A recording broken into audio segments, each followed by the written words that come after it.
October 15, 1940, 11:37 at night.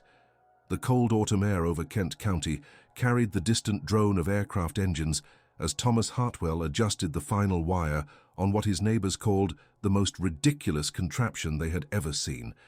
The 34-year-old widower had spent his life savings of £47 building a radio transmitter from spare parts, convinced that his amateur understanding of wireless technology could somehow contribute to Britain's defense.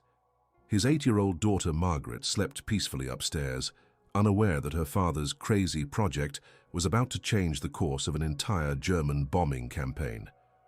What seemed like the desperate attempt of a grieving man to feel useful would prove the German High Command catastrophically wrong about British radio deception capabilities. Before we dive into this story, make sure to subscribe to the channel and tell me in the comments where you're watching from. It really helps support the channel.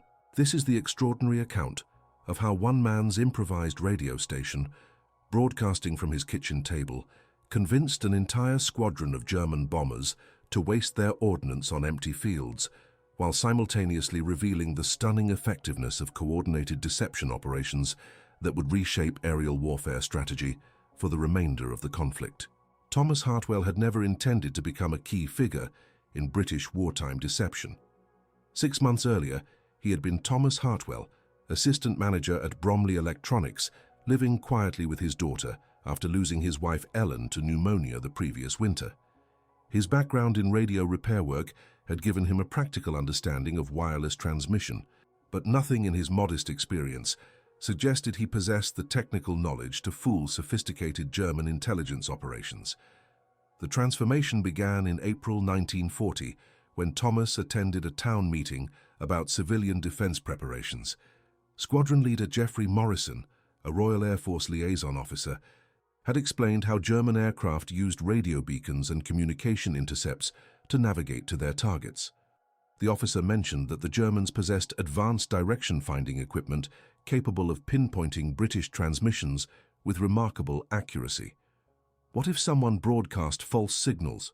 Thomas had asked, raising his hand tentatively from the back of the parish hall. Squadron leader Morrison had smiled politely.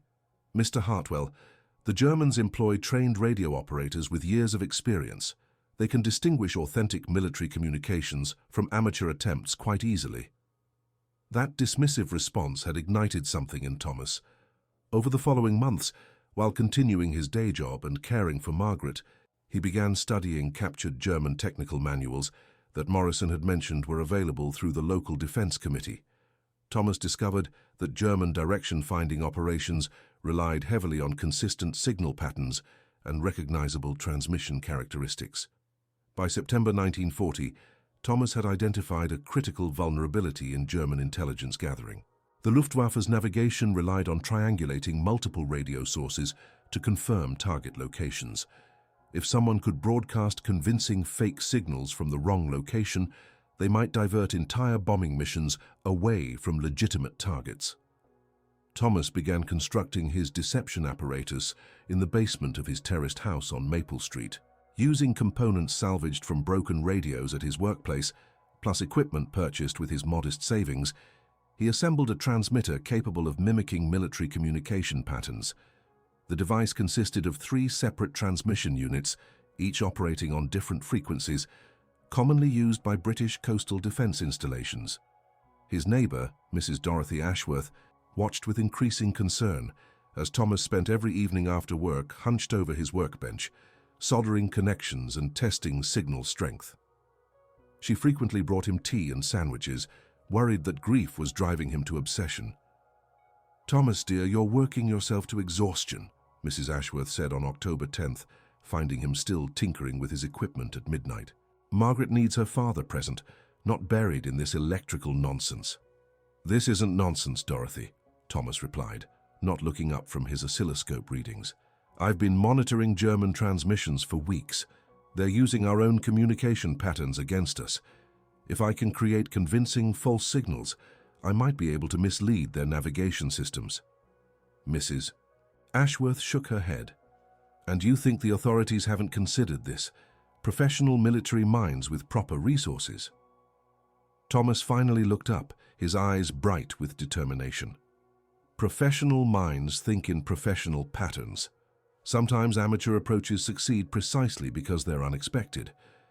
The technical challenge Thomas faced was immense. German radio operators were trained to recognize authentic British military transmissions by their timing, frequency patterns, and operational characteristics. Creating convincing deception required not just technical skill, but detailed knowledge of British communication protocols.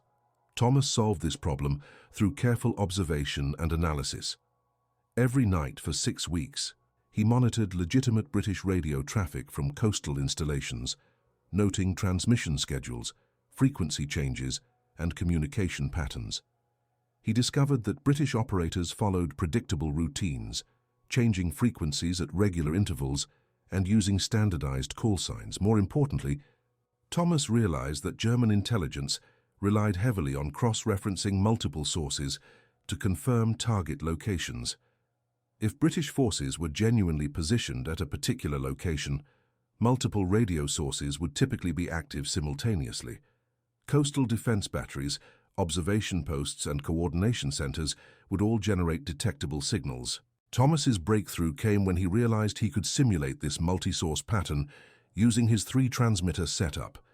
By carefully coordinating timing and frequencies, he could create the radio signature of a significant British installation in a location where no such facility actually existed. The location Thomas chose for his deception was brilliant in its simplicity. Approximately 12 kilometers southeast of his actual position lay Thornton Marsh, an area of low-lying farmland that appeared, from aerial reconnaissance, to contain significant infrastructure.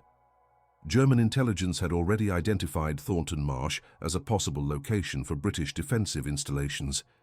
Based on road patterns and building configurations visible in reconnaissance photographs, Thomas's plan was to broadcast radio signals that would convince German direction-finding equipment that Thornton Marsh contained a major coastal defense installation, complete with multiple gun batteries and coordination facilities. If successful, German bombers targeting the area would waste their ordnance on empty fields rather than genuine military targets. On October 14th, Thomas received unexpected validation for his approach. Mrs. Ashworth brought him a letter that had been delivered to the wrong address, intended for Squadron Leader Morrison. The letter from Royal Air Force Intelligence discussed concerns about German accuracy in targeting British installations through radio direction-finding techniques. "Thomas, this letter mentions exactly what you've been working on," Mrs. Ashworth said, reading over his shoulder. "They're worried about the same problems you've been trying to solve." Thomas studied the letter carefully. The Royal Air Force was indeed concerned about German radio intelligence capabilities, but their proposed solutions involved complex coordination between multiple genuine installations. No one was considering the possibility of using completely fabricated signals for deception purposes. "Dorothy, this confirms everything I suspected," Thomas said excitedly. "They're approaching this defensively, trying to hide our real positions. But what if we could create false positions instead?" October 15th marked the first night of Thomas's deception operation. He had spent the previous week fine-tuning his transmitters and preparing detailed schedules for his broadcasts. Beginning at sunset, Thomas would activate his 3 transmitters in sequence, simulating the communication patterns of a coastal defense installation, preparing for potential attack. Margaret, unaware of the significance of her father's activities, had grown accustomed to the crackling sounds and flashing lights emanating from the basement. To her 8-year-old perspective, her father was simply pursuing an elaborate hobby, like building model airplanes or collecting stamps. "Papa, why do your radios make so much noise?" she asked on October 15th, as Thomas prepared for his first full-scale deception broadcast. "I'm trying to talk to people far away, sweetheart," Thomas replied, adjusting his frequency controls. "Sometimes you have to make a lot of noise to get their attention." At exactly 6:45 that evening, Thomas began his deception sequence. His first transmitter, operating on a frequency commonly used by British observation posts, began broadcasting coded messages indicating increased air activity over the channel. 15 minutes later, his second transmitter activated, simulating communications between gun battery positions. Finally, his third transmitter began broadcasting coordination messages between defensive installations. To any German radio operator monitoring British communications, the signal pattern would suggest significant military activity at Thornton Marsh. The three transmitters created overlapping coverage areas that, when triangulated by German direction-finding equipment, would point directly to the empty farmland Thomas had selected as his false target. For the first 3 nights, Thomas maintained his deception broadcasts without any apparent result. He began to worry that his signals were either too weak to be detected by German monitoring stations or too obviously artificial to be convincing. Mrs. Ashworth continued bringing him meals and expressing concern about his obsessive behavior. "Thomas, you're exhausting yourself with this project," she said on October 18th. "Perhaps it's time to contact the authorities and let them handle these matters professionally." "Give me 1 more week, Dorothy," Thomas replied, studying his signal strength measurements. "If nothing happens by October 25th, I'll admit this was a foolish idea." The breakthrough came unexpectedly on October 19th. Thomas was monitoring German radio traffic when he intercepted a transmission that made him freeze at his equipment. A German reconnaissance aircraft was reporting unusual radio activity in the Thornton Marsh area, requesting clarification about British installations in that location. "Mein Gott, they're actually detecting my signals," Thomas whispered to himself, frantically adjusting his monitoring equipment to capture more details. Over the following hour, Thomas intercepted several German transmissions discussing the radio signatures emanating from Thornton Marsh. German intelligence was clearly puzzled by the signals because their reconnaissance photographs showed no obvious military installations in that area. However, the consistent radio traffic suggested significant British activity that warranted investigation. Thomas realized he had successfully created exactly the confusion he had hoped for. German intelligence was now forced to choose between trusting their photographic reconnaissance, which showed empty farmland, or their radio intelligence, which indicated major military activity. The persistent nature of Thomas's broadcasts was tipping the balance toward believing the radio evidence. On October 20th, Thomas intercepted the transmission that confirmed his deception's success. German Bomber Command was scheduling a significant raid against what they described as the concealed installation at Thornton Marsh. The target had been elevated to high priority based entirely on the radio intelligence Thomas was providing from his kitchen table. "Dorothy, they've taken the bait," Thomas announced excitedly when Mrs. Ashworth arrived with his evening meal. "German bombers are planning to attack Thornton Marsh, thinking it's a major British installation." Mrs. Ashworth stared at him in disbelief. "You mean to tell me that your homemade radio contraption has actually fooled German intelligence?" "Not just fooled them, Dorothy. I've convinced them to waste an entire bombing mission on empty fields. Tomorrow night, dozens of German aircraft will be dropping their ordnance on sheep pastures instead of legitimate targets." The night of October 21st brought the culmination of Thomas's deception operation. Beginning at sunset, he maintained intensive broadcasts from all 3 transmitters, simulating the radio activity of a major installation preparing to repel attack. His signals indicated increased defensive readiness, coordination between multiple gun positions, and preparation for engagement. From his monitoring position, Thomas could track the approaching German bomber formation through intercepted radio communications. Squadron leader Hans Kruger was leading 18 Heinkel bombers toward what German intelligence had designated as Target Designation 77 Alpha, the significant British installation at Thornton Marsh. "Formation Alpha, maintain heading 240 degrees, Kruger transmitted as his squadron approached the target area. "Intelligence reports heavy radio activity, indicating major defensive installations." Thomas listened with growing amazement as the German formation adjusted course based on radio direction finding bearings that pointed directly to his false target location. The bombers were following his signals with perfect precision, approaching Thornton Marsh exactly as he had planned. At 10:47 that evening, Thomas heard the distant rumble of aircraft engines overhead. Through his basement window, he could see searchlights sweeping across the sky as German bombers approached their target. The sound grew louder, as the formation passed directly over his neighborhood, heading toward the empty farmland he had designated as their objective. Margaret stirred upstairs as the aircraft noise intensified, but she remained asleep. Mrs. Ashworth, who had insisted on remaining with Thomas throughout the evening, gripped his arm nervously as the bombers approached their target. "Thomas, what if your plan doesn't work? What if they realize it's a deception and turn toward legitimate targets?" "It's too late for them to change course now." "Dorothy," Thomas replied, monitoring German radio traffic. "They're committed to this attack run. Listen." Through his radio equipment, Thomas and Mrs. Ashworth could hear German aircrew communications as the bombers prepared for their attack. Squadron leader Kruger was coordinating the bombing run, directing his aircraft towards specific coordinates that corresponded exactly to Thomas's transmitter locations. "Begin bombing run, target 77 Alpha," Kruger transmitted. "Maintain formation discipline and concentrate ordnance on designated coordinates." For the next 23 minutes, Thomas listened in amazement as 18 German bombers systematically attacked Thornton Marsh. The aircraft dropped their entire ordnance load on empty fields, convinced they were targeting a major British installation. Hundreds of high-explosive and incendiary bombs fell harmlessly on farmland, creating spectacular explosions that illuminated the countryside but caused no military damage whatsoever. Through his radio monitoring, Thomas could hear German aircrew reporting successful strikes against their target. The bombers had detected secondary explosions and fires, which they interpreted as evidence of successful hits against ammunition storage or fuel depots. In reality, they were observing the burning remnants of hay bales and farm buildings that had been struck by their ordnance.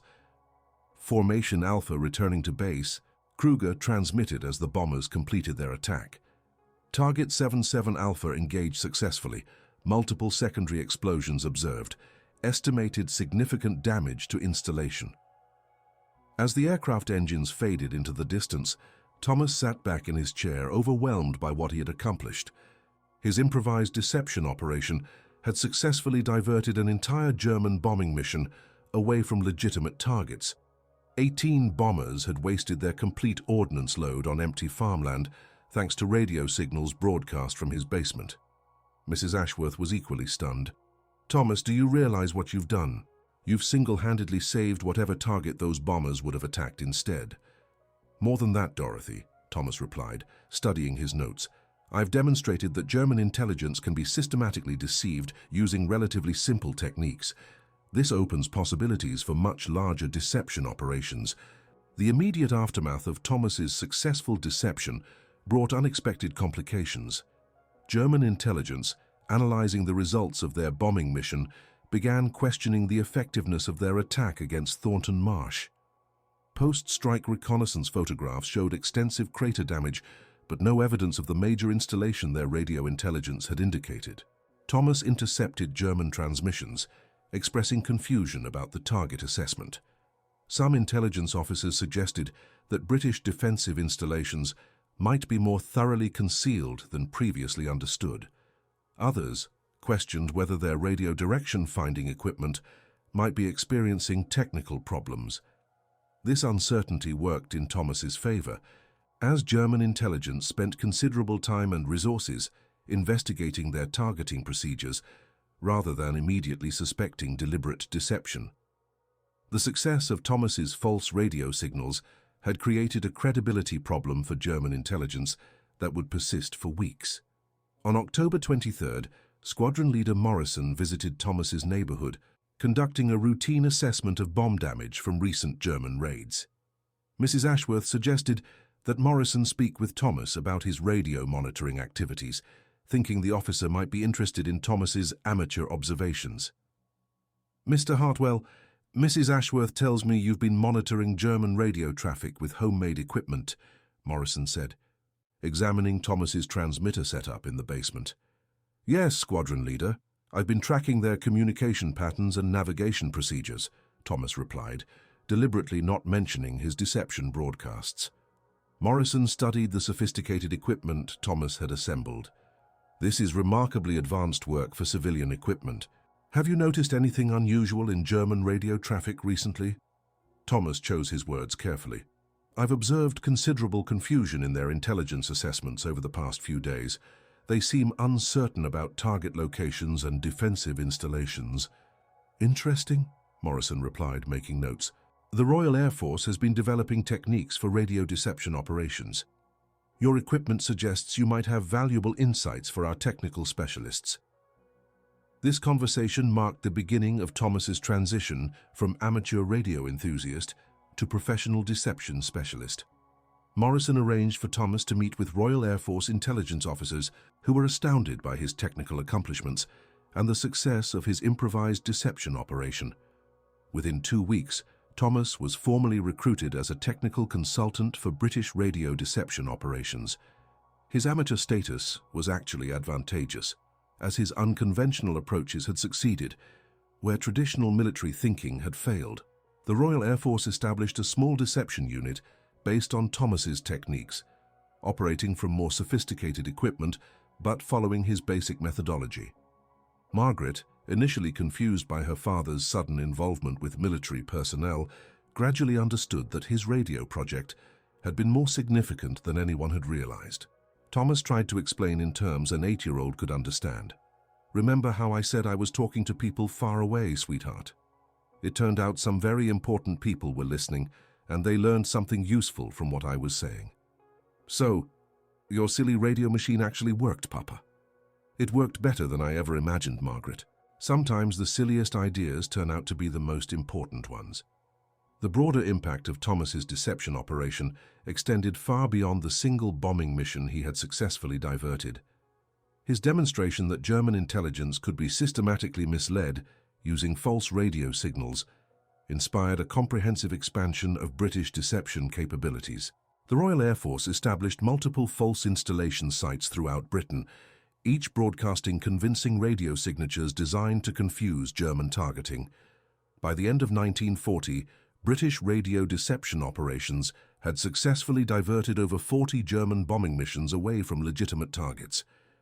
The techniques Thomas had pioneered from his basement were being employed on an industrial scale, with professional equipment and coordinated planning that amplified their effectiveness dramatically.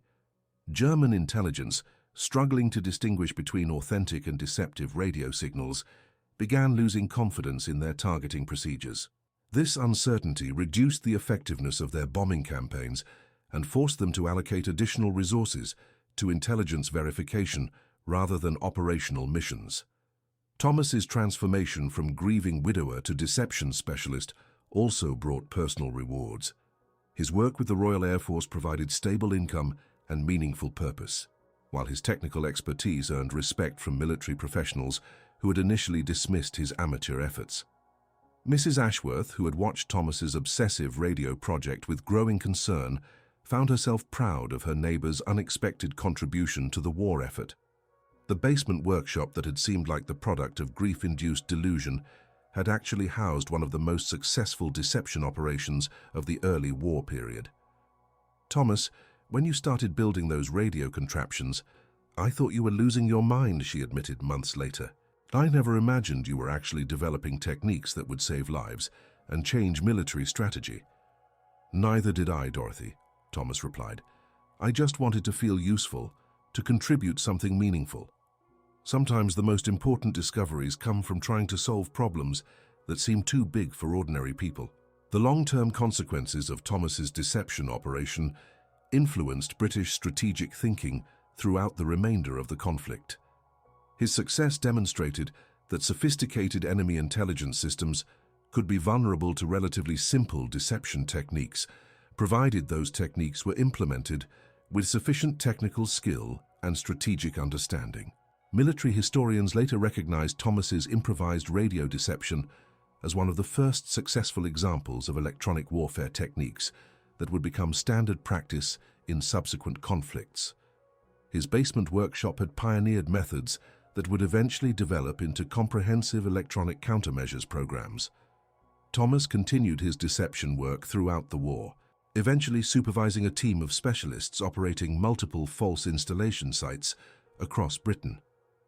His daughter Margaret grew up understanding that her father's peculiar hobby had somehow become an important contribution to defending their country. By war's end, Thomas had participated in deception operations that diverted hundreds of German bombing missions and contributed to the broader success of British defensive strategies. The shy electronics repairman, who had wanted only to feel useful in his country's time of need, had become one of the most effective deception specialists of the war. The empty fields of Thornton Marsh, created by German bombs that October night in 1940, remained as evidence of Thomas's remarkable achievement.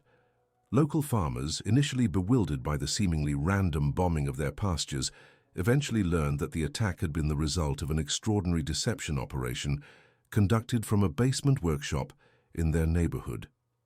Years after the war ended, Thomas would occasionally walk through Thornton Marsh with Margaret, now grown, pointing out the remnants of bomb craters that marked the site of his greatest success. The empty farmland that had absorbed hundreds of German bombs stood as a monument to the power of ingenuity and determination in the face of overwhelming odds. "Papa, do you ever wonder what would have happened if your radio machine hadn't worked?" Margaret asked during one of these visits. "Every day, sweetheart," Thomas replied, studying the peaceful countryside that had once been the target of German bombers. "But I've learned that wondering about what might have been is less important than working to make what should be actually happen." Thomas Hartwell's transformation from grieving single father to master of wartime deception embodied the extraordinary potential of ordinary people to influence great events through determination, ingenuity, and willingness to attempt what others consider impossible. His basement workshop had housed not just radio equipment, but the birth of techniques that would reshape modern warfare. The evening of October 21, 1940, when German bombers attacked empty fields based on signals from Thomas's kitchen table, marked a turning point in the development of electronic warfare. A widower's desperate attempt to contribute something meaningful to his country's defense had created entirely new possibilities for strategic deception. And that concludes our story. If you made it this far, please share your thoughts in the comments. What part of this historical account surprised you most? Don't forget to subscribe for more untold stories from World War II and check out the video on screen for another incredible tale from history. Until next time.